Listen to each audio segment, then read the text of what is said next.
అన్ని ఒక్కోదానికి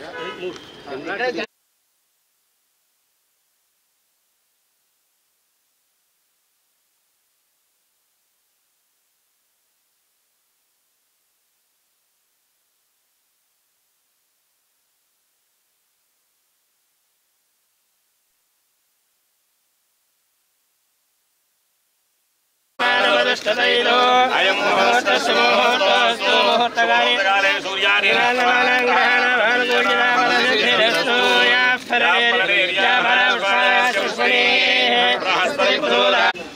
ఓం శిభికేశిరాశోభయందేవఖమ్మమామఖం భూయాగం సంజవకం గురో యామాశ్రద్ధాయే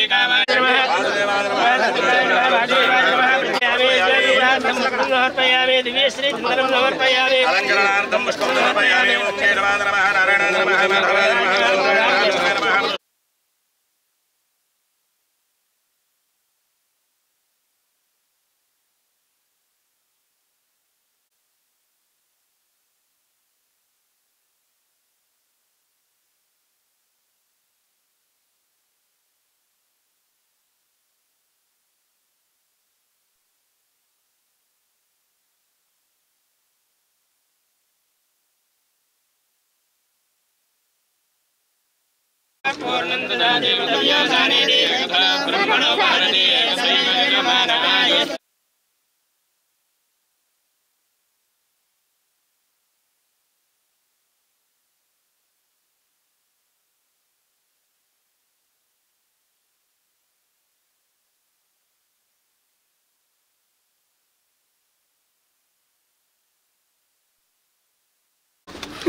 తీసుకో ముందు వీడియో తీసుకోండి బాగుందండి స్పేషియస్గా ఉంది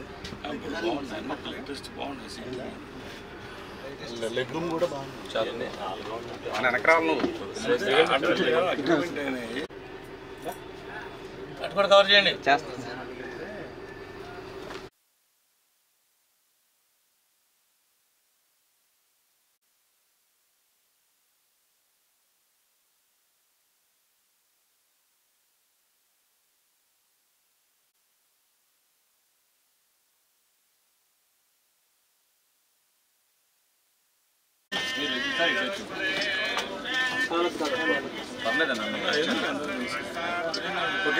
ఓకే సార్ ఓకే సార్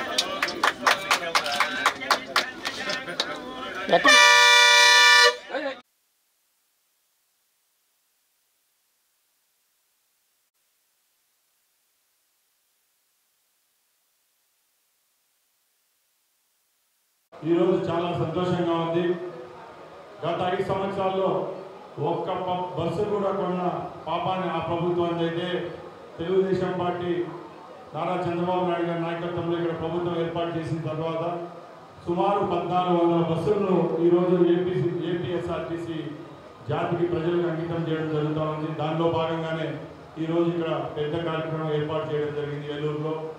ముఖ్యంగా మేము ఒకటే చెప్తున్నాం, ఏ సంస్థ అయినా బాగుంటే ఆ సంస్థలో పనిచేసే ఉద్యోగస్తులకు బాగుంటుంది.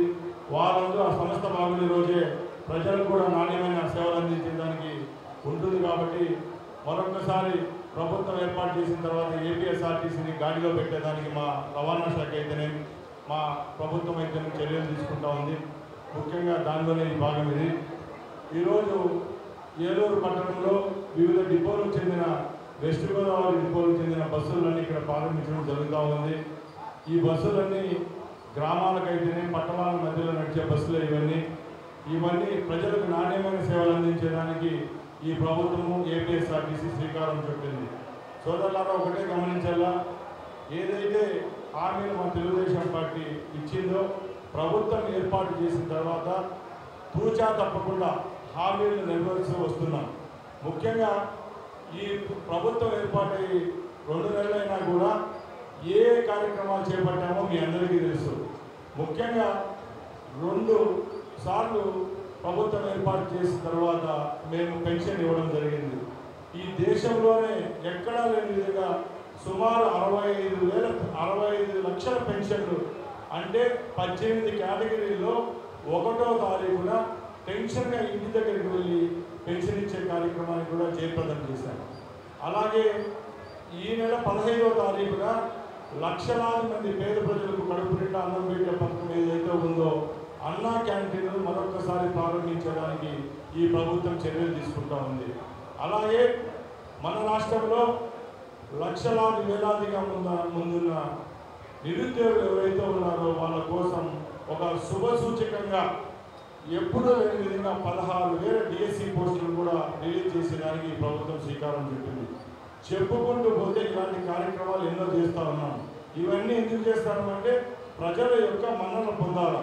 ముఖ్యంగా గత 5 సంవత్సరాలు సంక్షేమం అభివృద్ధి అని రెండు ఉంటే కేవలం సంక్షేమం అని చెప్పి అభివృద్ధిని పూర్తిగా మరిచిన ప్రభుత్వం ఏదైనా ఉందంటే జగన్మోహన్ రెడ్డి ప్రభుత్వమే. ఆ రోజుల్లో ఏపీఎస్ఆర్టీసీ విషయానికి వస్తే మీ దృష్టికి కొన్ని తీసుకొని పోతున్నాం. ముఖ్యంగా జగన్మోహన్ రెడ్డి ముఖ్యమంత్రి కాకముందు పాదయాత్రలు ఏం చెప్పారు, ఇక్కడున్న ఆర్టీసీ కార్మికులు అందరికీ తెలుసు. ఏదో గొప్పగా నేను ముఖ్యమంత్రి అయితే ఏపీఎస్ఆర్టీసీని పూర్తిగా రాష్ట్ర ప్రభుత్వంలో విలీనం చేస్తానని ఆయన చెప్పాడు. సంతోషం, ప్రభుత్వం ఏర్పాటైంది, విలీనం చేశాడు. ఏ విధమైన విలీనమే తప్పక ఏ విధమైన మంచి చెడ్డల్లో ప్రజలు ఎవరైతే కార్మికులు ఉన్నారో వాళ్ళ భాగస్వామ్యం చేసుకున్నారని మేము అడుగుతున్నాం. ఈరోజు మేము ఒకటే హామీ ఇస్తున్నాం. ఈ రాష్ట్ర ప్రభుత్వానికి ఏపీఎస్ఆర్టీసీలో పనిచేస్తున్న కార్మికులు ఒక కన్ను అయితే ప్రయాణికులు రెండో కన్ను గర్వంగా చెప్తున్నాం. ఎందుకంటే ఎప్పుడైతే కార్మికులు సంతోషంగా ఉంటే అప్పుడే వాళ్ళు చేయాల్సిన డ్యూటీస్ ఏవైతే ఉన్నాయో సక్రమంగా చేస్తారు. కాబట్టి ఫస్ట్ ప్రయారిటీగా కార్మికులకు ఉన్న సమస్యలు తీర్చేదానికి ఒక రవాణా మంత్రిగా అయితే ఏపీఎస్ఆర్టీసీ చెందిన వ్యక్తిగా నేను ఒకటే చెప్తున్నా.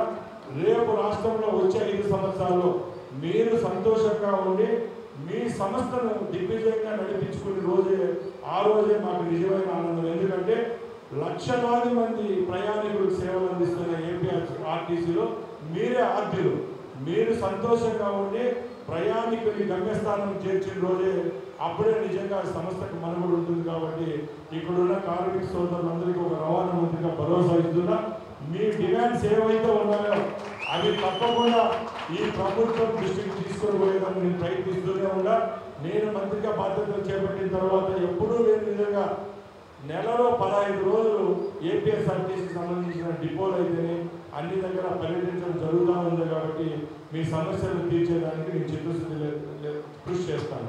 అలాగే ఒకటే చెప్తున్నాను, పెద్దలు నారా చంద్రబాబు నాయుడు గారు ప్రభుత్వం ఏర్పాటు చేసిన తర్వాత ప్రజలకు ఎన్నో ఆశలతో ఆ రోజు మాకు ఓటు చేశారు. మా ముఖ్యమంత్రి గారు ఒకటే చెప్తున్నారు, ఎక్కడ ఏ విధమైన అలసత్వం వద్దు. ముఖ్యంగా ఆ రోజు ఆ ప్రభుత్వానికి ప్రజలు చరమగీత పాడాలంటే ఎందుకో మనకు తెలుసు. ఎక్కడ చూసినా ఉద్యోగస్తులపై దాడులు, రైతులపై దాడులు, కార్మికులపై, కర్షకులపై ఎక్కడ చూసినా 5 సంవత్సరాల్లో దాడులు జరుగుతూ వచ్చాయి. ఇప్పుడు 2 నెలలు ఈ ప్రభుత్వం ఏర్పాటు చేసి ఒకసారి పేపర్లు అయితే మీడియాలో అయితే చూడండి, క్రైమ్ రేట్ పూర్తిగా తగ్గిపోయింది.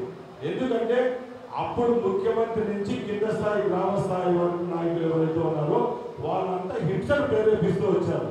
మా ప్రభుత్వం ఏర్పాటు తర్వాత ఫ్రెండ్లీ ప్రభుత్వం. ఈరోజు రైతులకైతే ఉద్యోగస్తులకైతే మేము ఫ్రెండ్లీగా ఉన్నాం. ఉద్యోగస్తు సోదరులకు మేము హామీ ఇస్తున్నాం. మా యొక్క విజయంలో ఉద్యోగస్తుల పాత్ర కూడా చాలా ఉంది రాష్ట్రంలో.